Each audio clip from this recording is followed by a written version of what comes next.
Welcome to this White Badger Group technology demonstration presentation. This demonstration is of our chainsaw or logic chain stateful activity whitelist technology, retroactive cybersecurity for industrial process control facilities. Hi, I'm Paul Williams, White Badger Group co-founder and an owner, and co-inventor of the stateful activity whitelisting technology presented in this slideshow. I'm a 35-year industry veteran with much experience in enterprise cybersecurity and industrial process control automation facilities. And I've spoke around the world at more than 230 conferences and symposiums around the world since 2001. In this presentation, we're going to take a look at the cybersecurity threat landscape for process automation facilities.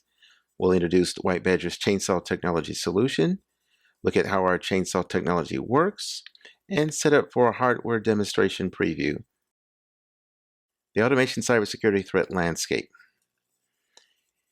Industrial process automation facility networks may be air-gapped, but nevertheless present unique cybersecurity challenges.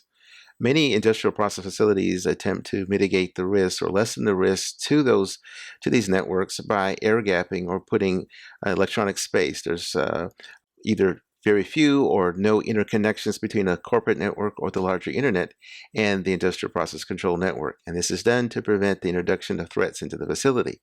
Nevertheless, these facilities, air-gapped or not, contain workstations and equipment that have short, common to all operators or no passwords.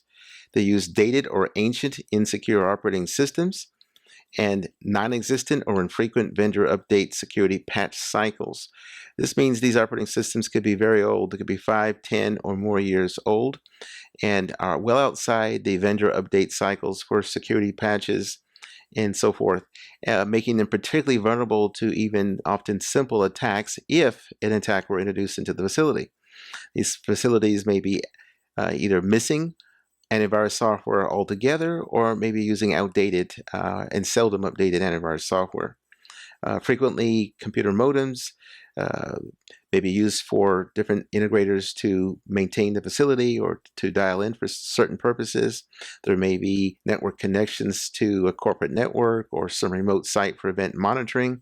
And of course, there are often USB memory sticks are in wide use, and of course those ports are available on these workstations, allowing the potential introduction of malware into the facility that may not be detected by antivirus software if they even have that. There's a general inability to detect in-progress cybersecurity attacks on the facility, and there is a complete inability to detect control automation threats. We'll talk more about this latter threat next. Let's talk about the potential loss of automation control of an industrial process control facility. These facilities rely on workstation-based human-machine interfaces in order to monitor and control the operations of the facility. These workstations, or HMIs, are simply often Windows-based or non-proprietary technologies, which can be subverted by any number of cyber attacks or computer malware, or even just outright operator mistakes. Malware or other cyber attack which succeeds in gaining entry into an automation network can mean the silent compromise of part or all of an automation control facility. The result, of course, can be expensive disruption or even life-threatening damage. A widely known example of this is the Stuxnet computer worm, or some say a military worm, which caused severe physical damage to 1,000 of Iran's nuclear centrifuges and their destruction.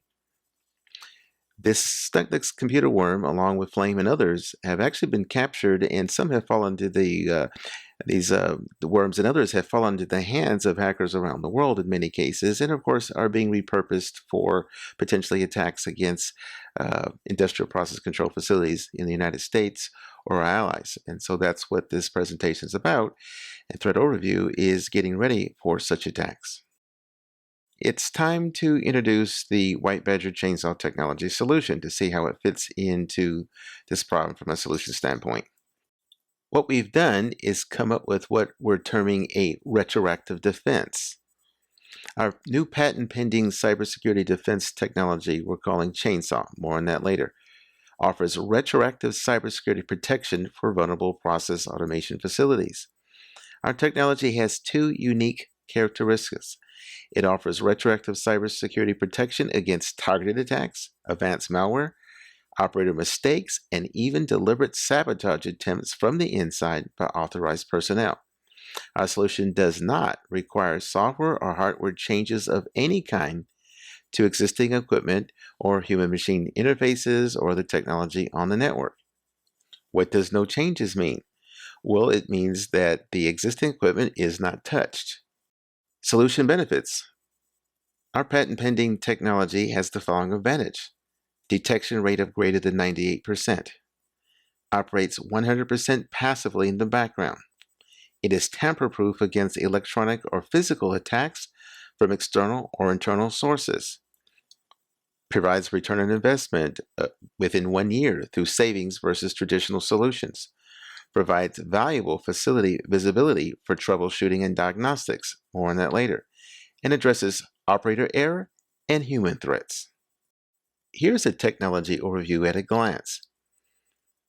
The term logic chain stateful activity whitelist, or ChainSAW, refers to its tracking of states. Our technology works by continuously matching facility operational equipment states against expected operational states and command sequences, or logic chains. Aberrant command logic is detected regardless of type, source, or method. Expected logic states are permitted, or whitelist. So the SAW part of ChainSAW is a stateful activity whitelist. It allows stateful activities that are in accordance with expected states, and therefore the term whitelist. And because it operates on chains of logic, therefore we call it ChainSAW. Let's introduce the concept of tracking operational status, or state. Bidirectional SCADA/DCS command streams are continuously intercepted and tracked without affecting speed or timing of data flow. How is this possible? Well, our technology plugs into a switch, a span port common to the plant equipment. Commands are indexed, cataloged, and stored for continuous analytical purposes. And a finite state machine database tracks facility equipment operational state.